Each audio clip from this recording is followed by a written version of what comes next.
This is Ethereal Aeons activation. If you're new to the channel, I'm Lesly Damai. Everyone else, welcome back. In today's video, we're going to talk about soul consciousness. What exactly is soul consciousness? What is the soul versus the spirit? How can we protect our soul from being harvested? And in my last video, I talked to you guys about how the soul harvest in the realm is already here. So people think that the soul harvest is going to come from the sky or that it's going to come only at your death. But the soul harvest has been here. And it is now more important than ever to reunite with that consciousness and to see really the state that your own soul is in. So there's a quote and it says, "All sickness is homesickness." Your home is within the consciousness of the soul. That is your true home. Within that consciousness resides the spirit.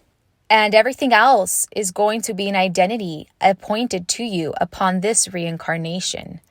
That identity, including your body, is rented.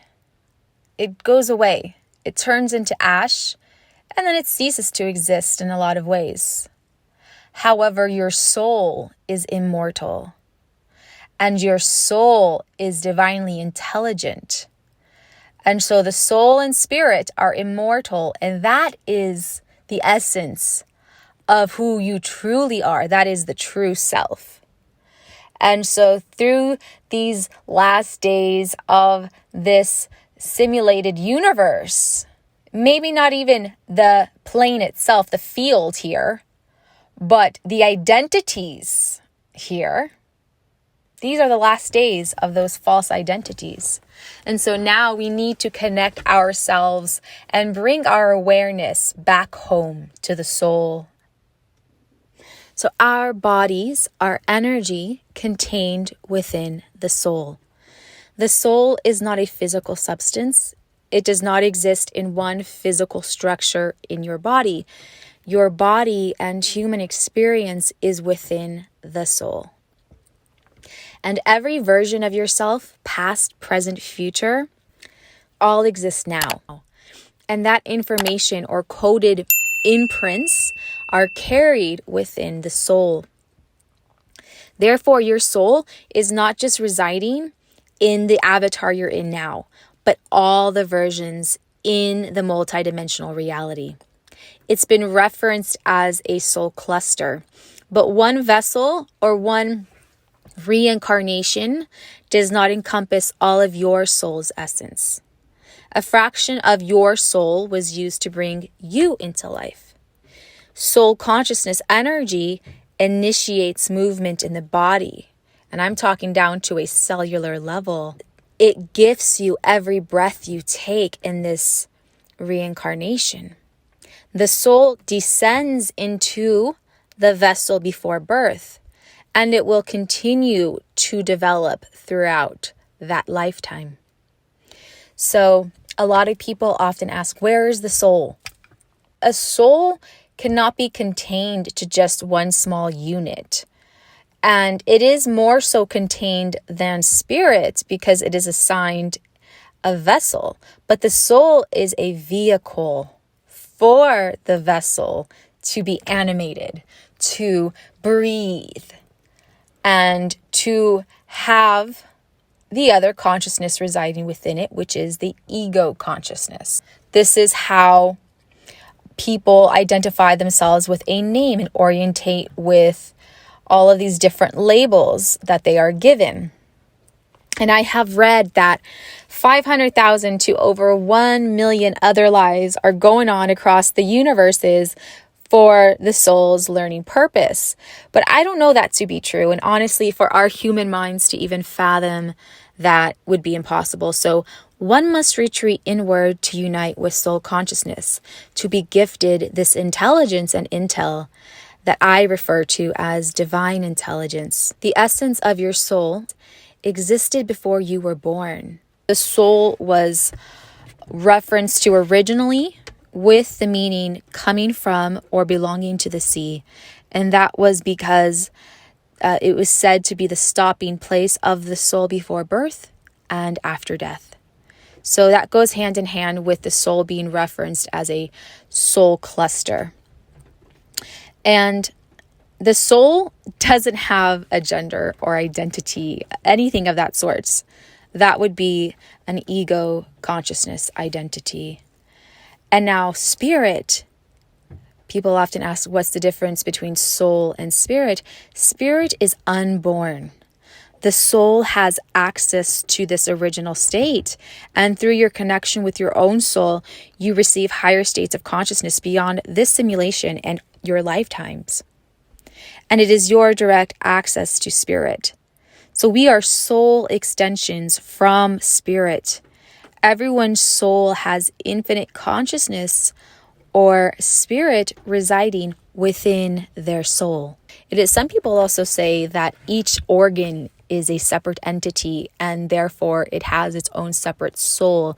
So we can really unravel this from 100 different notions, but I want to really emphasize and start to reprogram ourselves to look at our entire vessel as the soul contained within spirit, and the vessel being contained within the soul. So let's talk a little bit about astral travel and near-death experiences. So when you're astral traveling, for example, the soul will leave. It is projected out of the vessel. So the vehicle that sustains the vessel with movement and animation, right? That leaves. But it is still attached through an etheric cord. And this cord has been acknowledged by civilizations all around the world. It's known as the silver cord. Some people may call it the golden cord. And the spirit remains in the body. So the cord is a connection to body and spirit. And the cord tethers or binds the spirit in the vessel while the soul has projected out. This can happen in shock and trauma, as with NDEs, right? And so this kind of leads us into the next topic, which we're not going to go into very much, but soul fragmentation. So just like in a near-death experience, the soul projected out, right? Or like when someone's in a coma, the soul is out. The only thing keeps sustaining the person's life is that the spirit is still there. That's why the person is not dead. If the spirit would have left, then the person would be dead. And so that's the difference. And the soul fragmentation is the same exact thing, except on a way more mild scale. So it could just be a fraction of a fraction of a fraction of the soul that evacuated the body. And we will, again, get into this in greater depth, and we're going to approach it from a shamanistic point of view. So stay tuned for that video, which will be coming out latest Tuesday night on my channel. Coming back into understanding our own souls. So the rishis, the Indian rishis, they knew 3 core values and truths that they embodied. And that was, we exist forever. We are consciousness forever, and we emanate from love forever. That is the soul consciousness within us, okay? And they believed it. They knew it through and through. And now ask yourself, if you lived your life according to this without a shadow of a doubt, that you exist forever, that you are consciousness forever, that you emanate love forever, how drastically different would your life be? What would you be doing on a day-to-day life compared to what you're doing now? Even something as, ego-based as your job. And your energy. What about your energy? What would that look like? Your thoughts. So the phenomenon we're seeing now are souls that have been no longer the vehicle for the vessel, The ego consciousness has become the vessel's toy that it controls, right? We just don't see the beaming faces in public. Like, I just don't see that very often. And that is because, as I said earlier, the soul continues to build itself through the vessel, through the human experience. And if the soul begins to weigh heavy, if the soul is neglected, if there's no communication, if it's not brought to the forefront of the consciousness, then the human is going to be heavy. The soul is heavy, so then the human is heavy. If the soul fragments, so is a person's personality. And, instead of beaming faces, I even remember when taking pictures, everyone is like, smile, cheese, remember all of that? And now it's like, it's cool to take pictures and have like this vacant look on your face. I know all those Instagrammer people and celebrities and all these quote unquote influencers, they love to have that blank, vacant, spaced out look on their face, right? Kind of like they're vulnerable, but they don't care. So that is an expression of confusion and a lack mindset. That is a big disconnect from our soul's consciousness. So therefore, the vessel is then being operated from the ego consciousness. And that is what is at the forefront of people's consciousness, is the ego. And that wouldn't be the worst thing in the world if it was like, I'm not saying you have to live your life always with soul consciousness at the forefront. That would be a big feat. It's more so, let's start to navigate the reality without a disconnect from our own soul, with a deep understanding of our own soul, and with a healthy relationship with our own ego consciousness.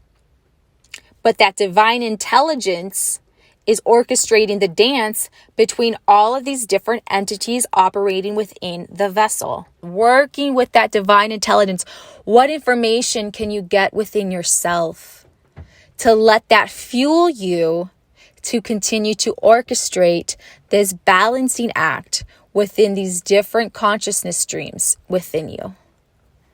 And it's as easy as beginning to recognize the fact that you are a soul that has traveled time and space and has traveled through multiverses to reach its destination, you.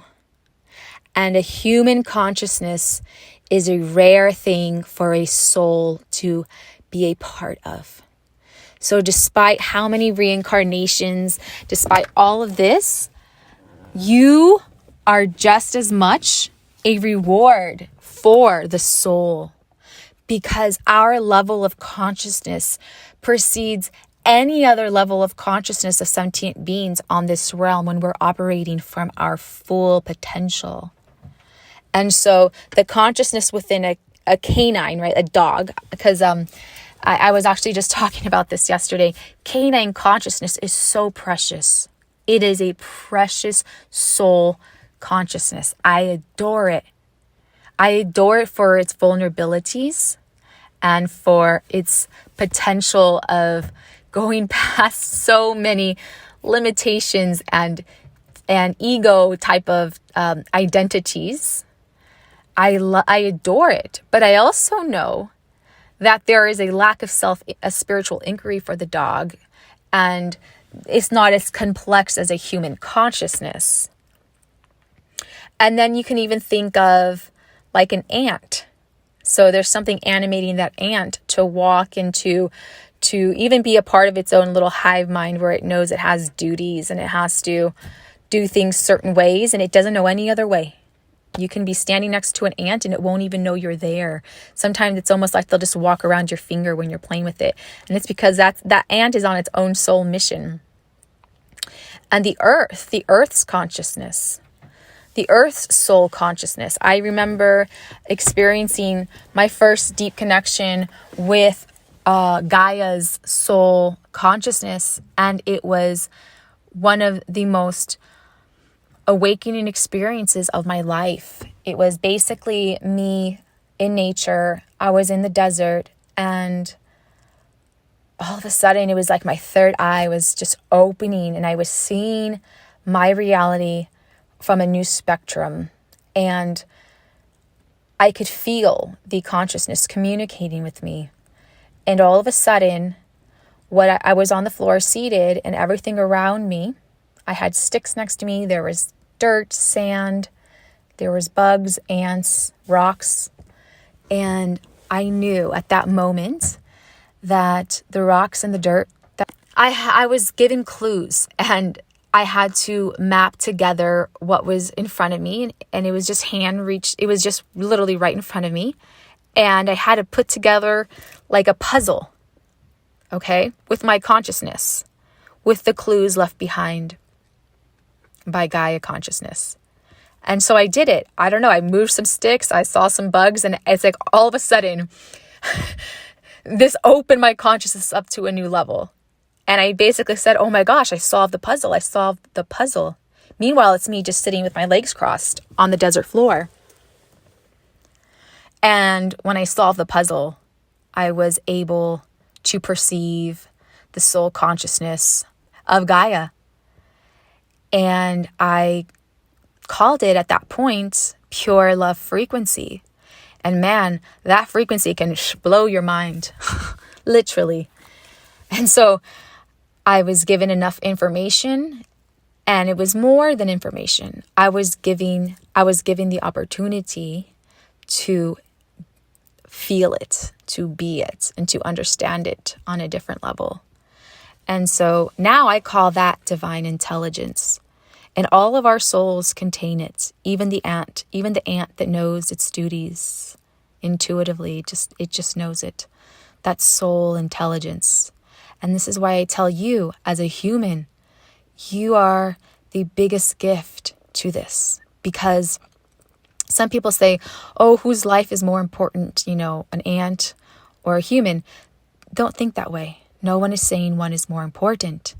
What I'm saying is that there are also beliefs that before a soul incarnates into a human vessel, it must endure all of the different incarnations within this realm, from a blade of grass into a horse, into a chimpanzee.